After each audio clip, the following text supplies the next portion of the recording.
পৃথিবীতে এমনও সাধু আছে যে পথ দিয়ে চলে যায় না, ওই ধোলাতে মানুষ গড়াগড়ি দেয়। কত মা ওই ধোলা আঁচলে তুলে নেয় বলুন তো। যিনি সজ্জন বা সাধু ভক্ত হয়েছেন তার কি 4টে পা হয় গো? হয় কি?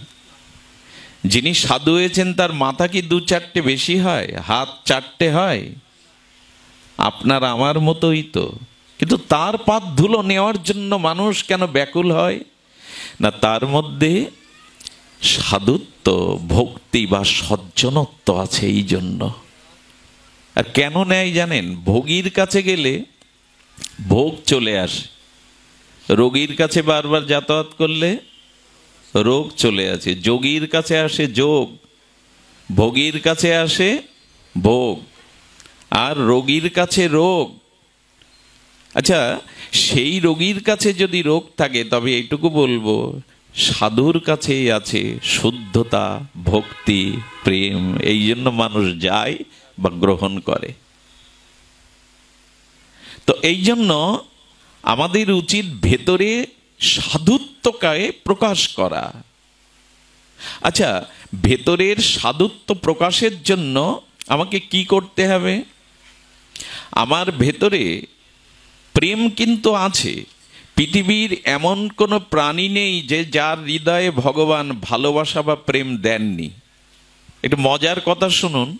আপনি যদি কাউকে ভালোবাসতে চান, সে পিতা মাতা, গুরুবর্গ, সজ্জন, দেশকে, সমাজকে, তথাপরি আপনি যদি ভগবানকেও ভালোবাসতে চান তবে ভালোবাসাটা তৈরি করা লাগবে না। ভালোবাসাটা পূর্বের থেকে ভগবান আপনার হৃদয়ে দিয়েই রেখেছে। স্বতঃসিদ্ধ কৃষ্ণ প্রেম, ওটা তৈরি করা লাগবে না। আচ্ছা, এমন কোন প্রাণী আছে যার হৃদয়ে ভগবান ভালোবাসা দেননি? একটা নাম বলুন তো। পৃথিবীর সব থেকে সন্তানকে স্নেহ করে শূকর কুকুরগুলো। শূকর তার বাচ্চাদের সব থেকে বেশি স্নেহ করে। একটা গাভী-মা যখন বৎস প্রসব করে, বাছুর, লক্ষ্য করেছেন তার গায়ে যে লালাগুলি থাকে এবং এই ভূমিষ্ঠ হওয়ার পরে যে ধুলাবালি লেগে থাকে, গাভী-মা চেটে চেটে ফেলে দেয় কি? ফেলে দেয় কি? কি করে? স্নেহ না থাকলে কখনো ওগুলো সে গিলে খায়, ওই ময়লাগুলো, লালাগুলো। ছোট্ট একটা পাখি শস্য ক্ষেত থেকে শস্যের দানা এনে তার ছোট্ট শাবকের বাসায় এসে তার ঠোঁটের মধ্যে দিয়ে দেয়, দেখবেন মাঝে মাঝে চোখে পড়বে। একটা বাঘিনী, একটা সিংহী তাদের বাচ্চাকেও দুগ্ধদান করায়। ভালোবাসাটা এমন আছে যে মায়ের বুকে রক্ত সন্তানের জন্য দুধ হয়ে যায়। রক্ত কখনো দুধ হয়? ভালোবাসাটা সকলের হৃদয়ে, সব প্রাণীর হৃদয়ে ভগবান। এই জন্য চৈতন্য চরিতামৃতে বলছেন, নিত্য সিদ্ধ কৃষ্ণ প্রেম সাধ্য কবু। তোমাকে ভালোবাসা আবিষ্কার করতে হবে না, সৃষ্টি করতে হবে না, ওটা গোবিন্দ দিয়েই রেখেছে। কিন্তু ভালোবাসাটাকে তুমি অপব্যবহার করেছো, যে জায়গায় দেওয়ার সেখানে দাওনি। ভালোবাসা কিন্তু কোথা থেকে এনে ভগবানকে দিতে হবে না, ওটা আপনার মধ্যেই স্বতঃসিদ্ধভাবে আছে। কিন্তু ভালোবাসাটা যথাযথ জায়গায় আমরা নিয়োগ করিনি। ভালোবাসাটা যে কোথায় দিতে হয়, হ্যাঁ, সেই জন্য গীতাতে বারবার দেখবেন, আমি আজ কদিন ধরে কথাটি বলছি, এখানে অনেক গুণীজন আছেন, সমাজে প্রতিষ্ঠিত, ব্যক্তিত্বশীল, এবং আপনাদের অনেক মহৎজন আছেন।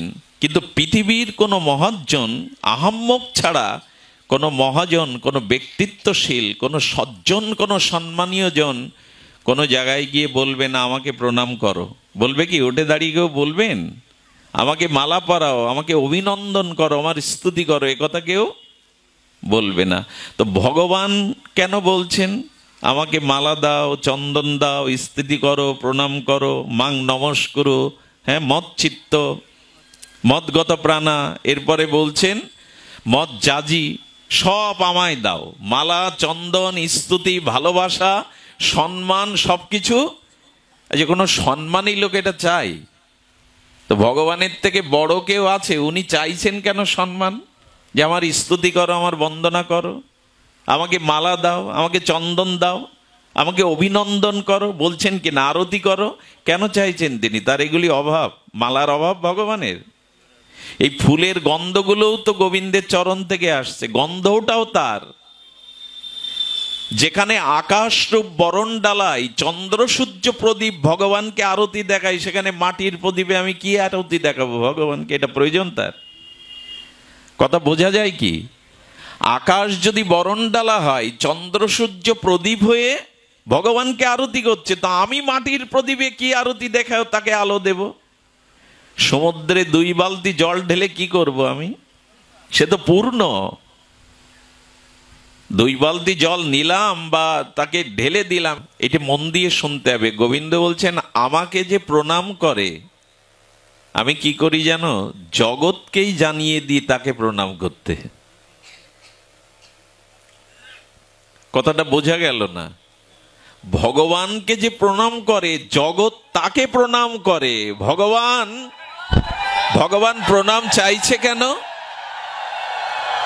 ভগবান প্রণাম চাইছে কেন? কেউ যদি ভগবানকে প্রণাম করে, প্রণাম মানে প্রকৃষ্ট রূপে নত হয়, জগৎ তাকে প্রণাম করবার জন্য ব্যাকুল হয়ে যায়। কেউ যদি ভগবানের গুণকীর্তন প্রচার করে, জগৎ তার গুণকীর্তন প্রচার করে। কি দাঁড়ালো কথাটা? দাঁড়ালো আয়নার সামনে কেউ যদি দাঁড়িয়ে আয়নার ভেতরে তো নিজের প্রতিচ্ছবিটা দেখবে, তা আয়নার মধ্যে যে প্রতিচ্ছবি, সেই প্রতিচ্ছবিতে মালা পরানো যাবে তো? আয়নার মধ্যে যে ছবি, তাকে মালা পরানো যাবে? তার চুলটা পরিপাটি করা যাবে? তার হাতের কানে অলংকার পরানো যাবে? আয়নার মধ্যে যাকে দেখা হচ্ছে, আয়না বলে দিচ্ছে আমার মধ্যে পরাতে হবে না, বাইরে যে দাঁড়িয়ে আছে তার গলে মালা দাও, তাহলে আমার ভেতরেও মালা আসবে। ভগবান যেন বলছেন আমার ভজন করো, আমাকে প্রণাম করো, আমার গুণকীর্তন করো, জগৎ তোমাকে প্রণাম করবে, জগৎ গুণকীর্তন করবে। মূল বিষয়টা হলো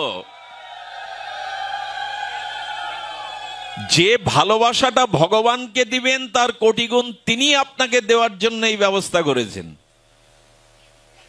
বোঝা যায় মা? ভগবানের প্রণামের প্রয়োজন নাই, আমরা ভগবানকে স্তুতি না করলেও তার মহিমা কমবে। আচ্ছা, সূর্যের আলো সবাই প্রকাশ হয়, দিনমণি শুরু হয়, দিন শুরু হয়, সকলেই কর্মপ্রধান হয়ে ওঠে, সকলেই জেগে ওঠে, কিন্তু সূর্যের আলো একজন অভিশাপ দেয়, গালি দেয়। সে হলো উলুক, পেঁচা। পেঁচা সূর্যের আলো সহ্য করতে ও দিনে দেখে না, এই জন্য সূর্যকে অভিশাপ দেয়। তো কোটি পেঁচা যদি সূর্যকে গালি দিতে থাকে, তাহলে সূর্যের মহিমা কমবে? আমরা পৃথিবীতে যদি 100 কোটি লোক ভগবান বিশ্বাস না করি, ভগবানকে নিন্দা করি, তাতেও ভগবানের কিছু আসে যায় না। আসলে ভগবান বলছেন আমার ভজন করলে জগৎ তাকে ভজন করবে। অর্থাৎ তুমি যেটা আমাকে দিচ্ছ, আমি কোটি গুণ তোমাকে সেটা ফিরিয়ে দেব। তাহলে মানুষের সাধুত্ব, মানুষের ভক্তিভাব, মানুষের জীবনে সকল প্রাপ্তি আসবে যদি ভগবানকে আপনি ভালোবাসতে পারেন। ভগবানকে আপনি ভালোবাসতে পারেন। এই ভগবানকে ভালোবাসাটার নাম হলো সাধুত্ব। ভগবানকে হৃদয়ে স্থান দেওয়ার নাম হলো সাধুত্ব।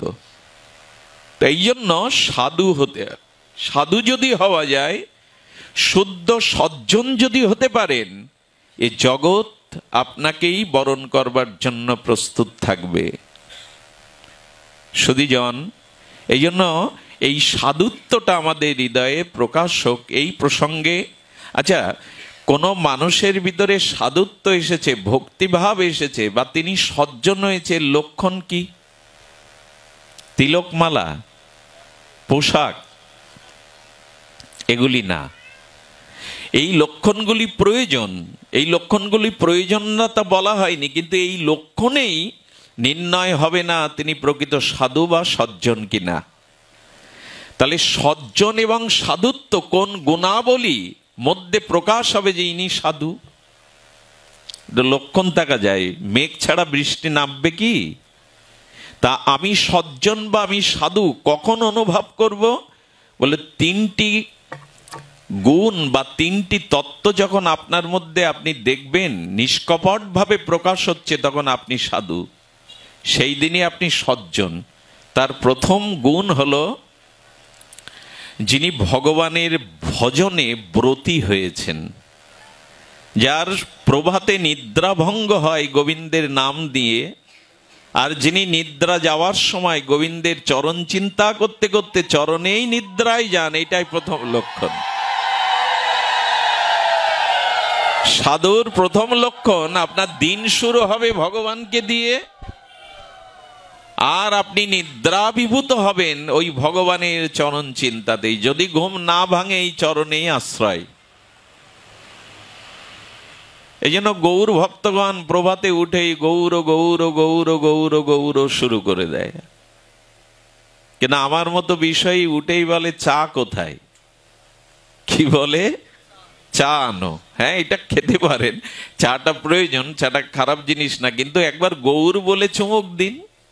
আগে তো মুখ ধুয়ে একটু ভগবানের নামটা, বা উঠেই, ধোয়ার দরকার নেই, ভগবানের নামটা নিন। উঠেই যদি চা চা করতে থাকেন, আপনার সজ্জনত্ব শুরু হয়নি। এই জন্য আপনার মধ্যে ভজন থাকতে হবে। ভজন না থাকলে আপনি সজ্জন কখনো হতে পারবেন না।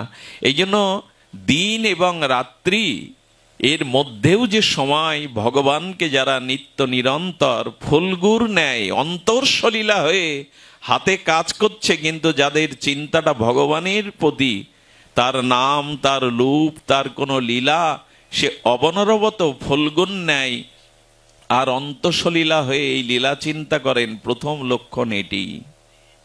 এই জন্য গীতায় ভগবান বলেছেন, গীতার গান ধ্রুব সঙ্গীত হলো তস্মাৎ সর্বেষু কালেষু মামনুষ্যর। যে পরিস্থিতিতেই তুমি থাকো সেখান থেকে আমাকে স্মরণে রাখো। যে পরিস্থিতিতেই থাকো, ঠাকুর মশাই সেটি বললেন, সুখে থাকো দুঃখে থাকো, আর গৃহে থাকো বনে থাকো।